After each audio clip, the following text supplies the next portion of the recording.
When you walk without rhythm, you unsettle passers-by. Did you know that people falling into step with one another caused a footbridge in London to almost collapse? They had to build reinforcements. Welcome back to Spirit Box Radio.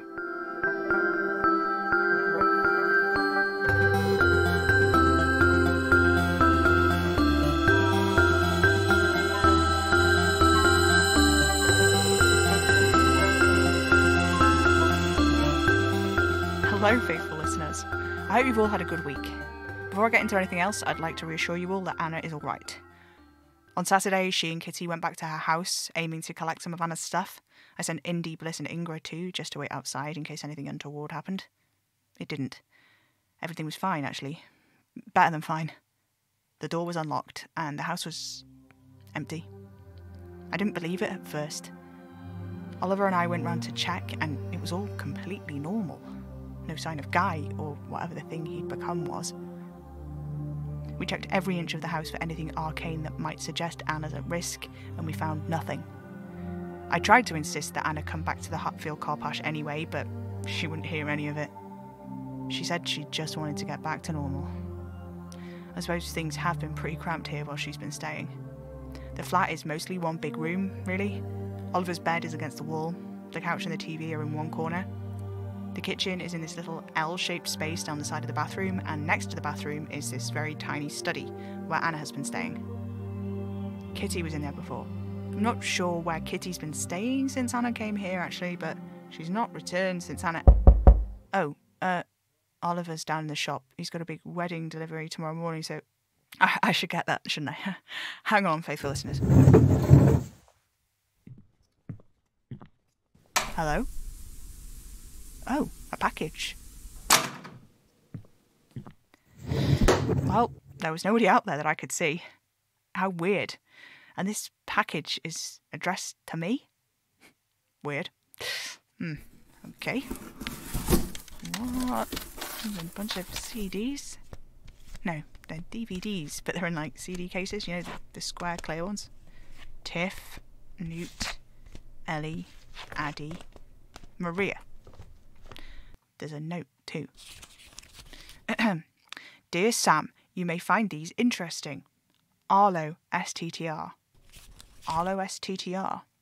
That rings a bell. Does it ring one for you, faithful listeners? I can't think where I know the name from. Well, it does have a disc. I wonder if I can play it on my laptop. Hang on. Ooh, promising. Oh. Something's happening. Oh, it's a video. There's someone standing in a room with a sort of vaulted ceiling. Triangle play, so... Hello. Should I lift up the paper? Yeah? Okay. My name is Tiff Burgess. This is today's newspaper, and this is my goodbye letter, I guess. I want you to know that I'm making this decision for myself, that nobody is forcing me to decide this, and I don't know. They said that it's easier if you write to someone you know and who you want to say goodbye to, so that's what I'm doing. This letter is for Julie, and yeah. Hi, Julie. I know it's been a while. I keep thinking about that day at the park, and wondering if you ever think about it too. It felt like we were best friends for the last time that day. I know what happened between us was my fault, and I don't want to shy away from my responsibility in that. I know I've been cold, and I've been distant and unfeeling, and I know you needed a shoulder to cry on, and all I had to offer were shoulders that were so cold they were frozen. I think after everything, I just wanted a place to feel like home again. You know, home the way things felt when it was just the two of us. I looked for it in all the wrong places, and when you tried to help, I I pushed you away. I know that wasn't fair, but I wasn't ready to be helped. It's taken until now, this moment, to really understand what you were offering when you tried to help me. And I want to say thank you. I want you to know that I want to believe that things can get better, and the world can be better, and that people are good. I think that we all deserve to really appreciate what we have, but I think maybe, I don't know, I think that really the only way to do that is if it's gone. So that's what I'm doing now, by going away like this. And it's not because I don't love you, and it's not because I don't want you to love me. It's because I think that going away this way, it's important. And I'll come back to you. Huh. Okay, let's try another one.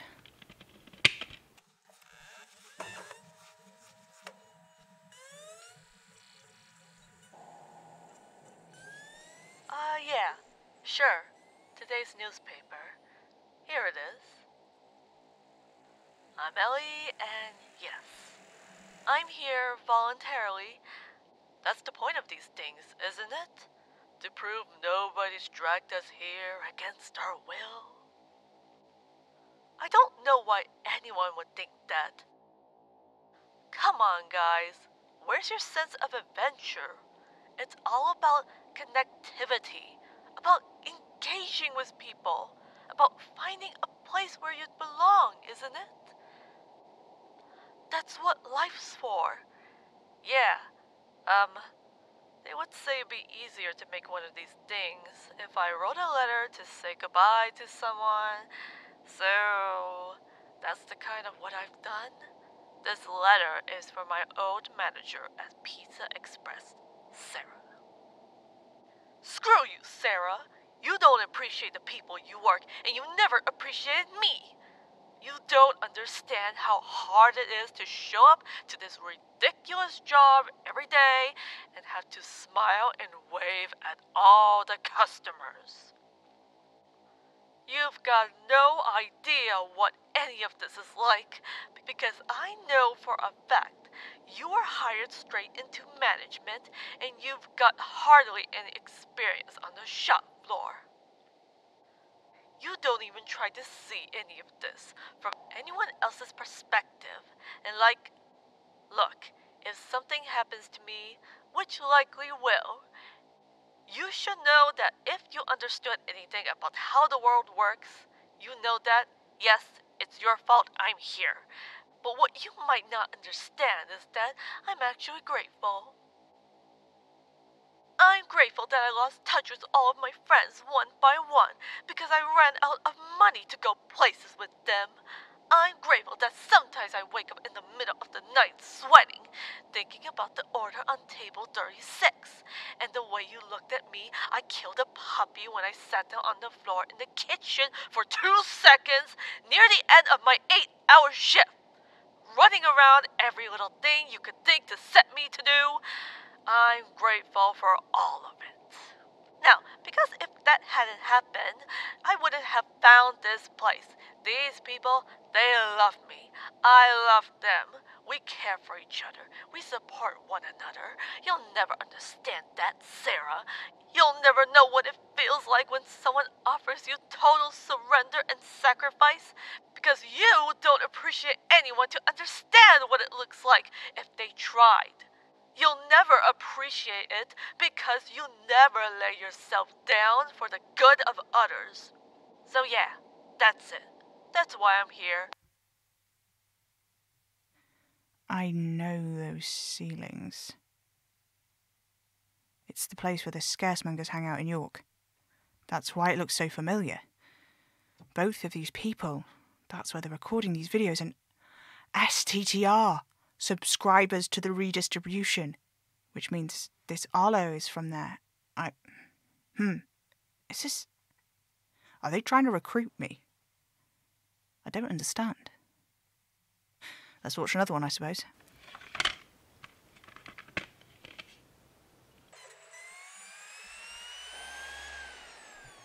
You want me to just talk?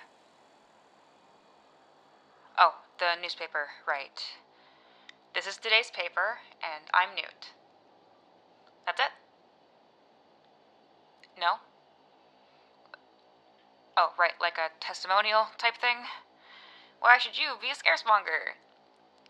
Yeah, sure, let me think. Right, okay. So, all my life, I felt like I was meant to be a part of something, and I think I've finally found what that something is. More personal? Christ, okay, let me think a minute. No, yeah, I did see that you said to write a letter to someone you know, but I don't really know anyone. Not anyone who's gonna miss me anyway. Like, the one person who actually cares about me is already here, and he's going to be a part of this too. And, like, I know one day maybe it'll be my name that comes out of the bowl, and it'll be my turn to drink the tea and lay down on the table in the kitchen, and I know that maybe I'll feel scared or whatever, but that's just part of what being a scaremonger is. You can't just eat people and then, like, I don't know, it'd be wrong, you know, if we were doing this, but we weren't all ready to lay ourselves down in that way. Do you know what I mean? Yeah, it'd be hypocritical, it would. So, yeah, I'll do it when the time comes, because that's what's right. And I'm a part of this family, and that's what you do to family. You sacrifice to help make them feel strong. You do. That's the point, isn't it? Of family? It's like about committing to people, caring for people, willing to put them first sometimes, because in your heart you know that when the time comes they'd do exactly the same for you. So if I said I wasn't scared, I'd be a liar, but like, of course I'm ready. If my name came out of that bowl tonight, I'd go right to the kitchen and let them wash me in broth. I'm ready for it. Yeah, because we're all ready here. That's what we do. We care about each other. We love each other. I've never had that before. Not ever. That's why. Yeah, that's why I'm here. I think I understand what these are. They're like proof. Evidence that these people have joined voluntarily. Let's see the next one.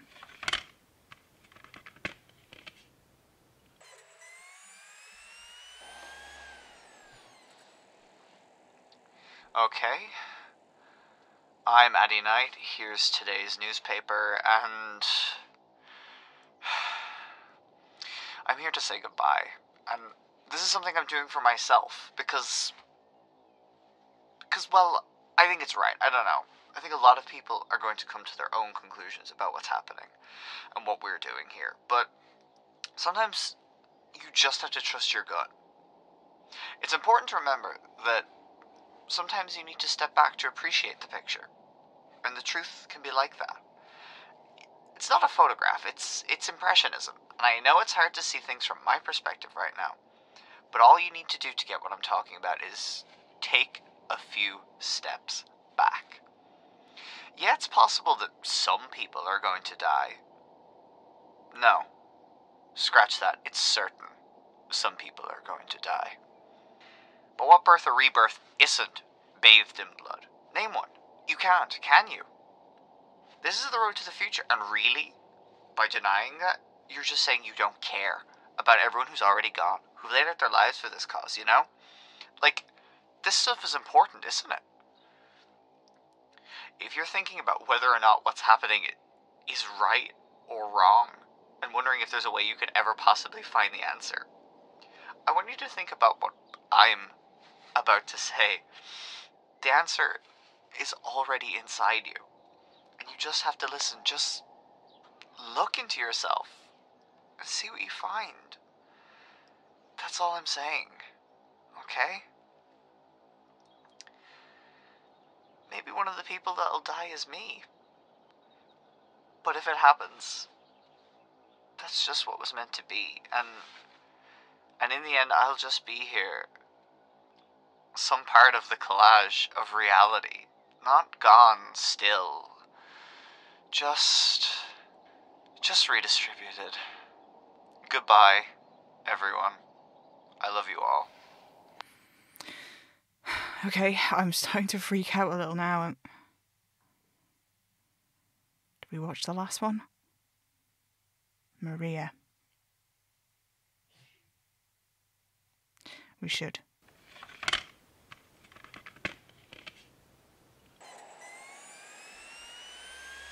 Hi, my name is Maria Gillespie. Maria Gillespie. Scourge mentioned her, didn't they? And, oh God, that letter from ages ago. She's an impossible child. She's in Madame Marie's book. This is... Oh God. Oh God. I'll start it again. Hi, my name is Maria Gillespie, and I used to live in a closed facility just outside the Vatican. But now, I live in Yorkshire. Here is a copy of today's paper. Tell us about yourself. Don't Oh my shy God, now. that's B. The guy from the Scaremongers, he's there with Maria Gillespie. Sorry, I'll keep playing it. I'm 103 years old, but until this morning I looked like I was about 7 or 8. I like painting pictures. How did that happen, I wonder? Oh, it's easy. You just take the sacrament. She doesn't look 7 or 8 here. She looks 15, 16 maybe. The sacrament. The Scaremongers, they've talked about that. They said there was a way for impossible children to age. That's the end of the video. So, no, wait. There's more. It went black, but now it's back again. It's the same room. She's still there, but she looks different. Hi, my name is Maria Gillespie. Here's a copy of today's paper. I'm 104 years old. For most of that time, I believed I would never grow up. Frozen forever at 7 or 8. But then I had B, and they taught me the way of scarcity, and gave me the sacrament. Now I'm fully grown, though I may not take the sacrament again. I don't want to get wrinkles. I'm sure you can pull it off. Thank you, but it won't be long now until the redistribution. I think I can stand to stay like this until then. And that's the end. For real this time, I think. She said it. The redistribution. When we saw the Scaremongers in person, B said they called themselves that to the public, but in private they were the subscribers to the redistribution, STTR. It's some kind of thing, Oliver said, something to do with the end of the world, and union or harmony or something. Between the heir apparent and something else, I don't know. Oliver knows, but taboos and... We can't. He can't. But he's not the only one who can help, right? Bliss? Bliss!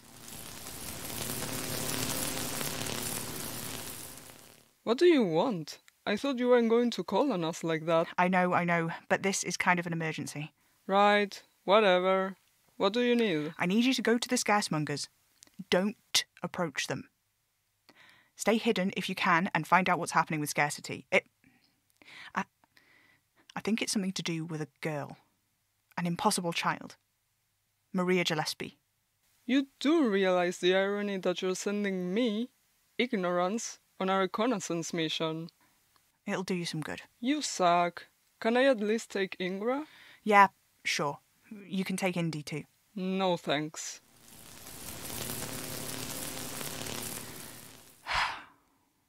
Well, that was surprisingly easy. Maybe I'm not so bad at this whole being in charge thing after all.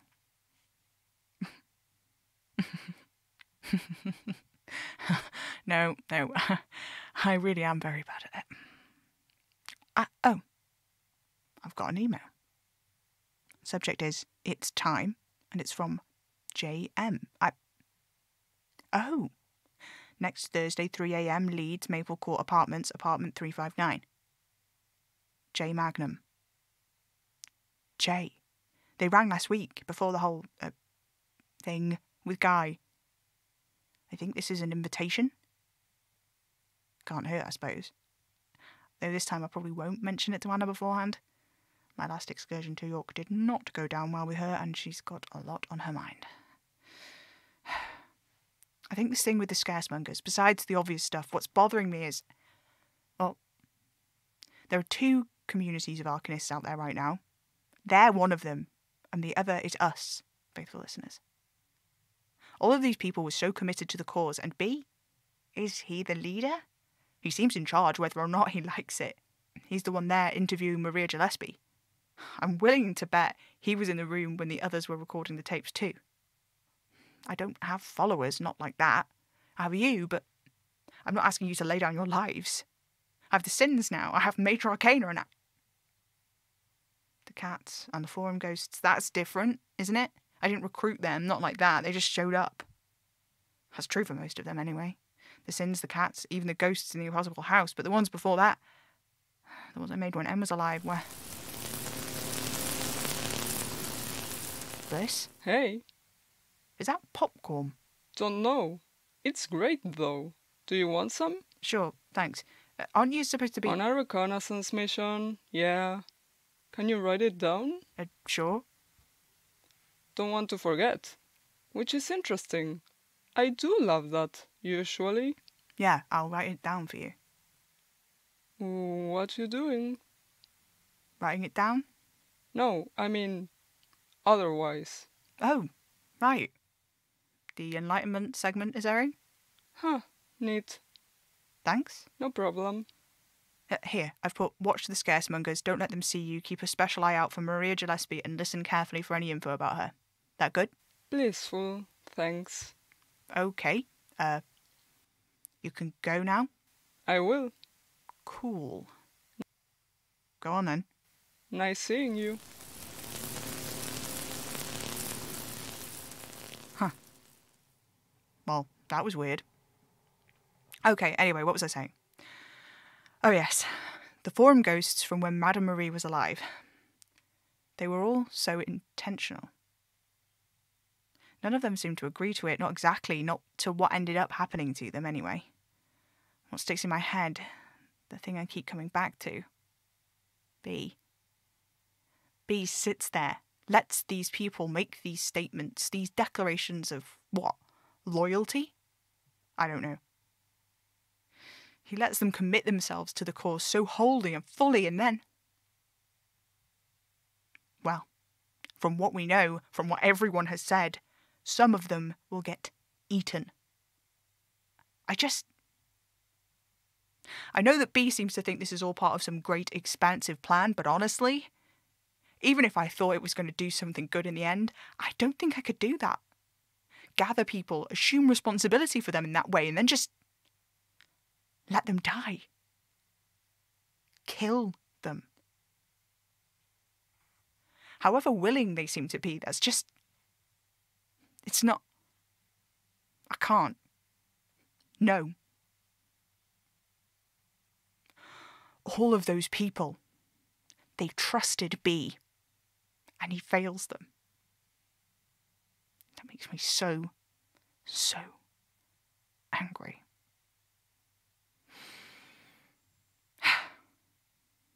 Well, it's getting late. Or, well, later. Good night, faithful listeners. I'll speak to you next week.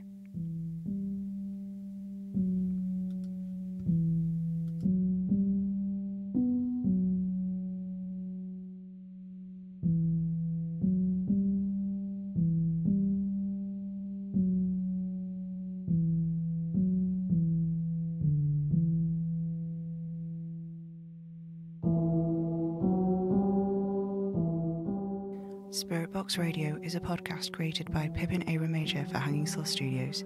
If you like the show, consider supporting us on Patreon at patreon.com/Hanging Sloth Studios and review us wherever you listen to podcasts. This episode starred Pippin A. Major as Sam Enfield, Pippin Wood as Tiff Burgess, Elliot White as Newt, Haruka Nami as Ellie, Nigel McKeon as Addie, Alicia Groth as Maria Gillespie, Tony Cullen as B, and Thais Grimberg as Bliss. Spirit Box Radio is recorded in front of a dead studio audience.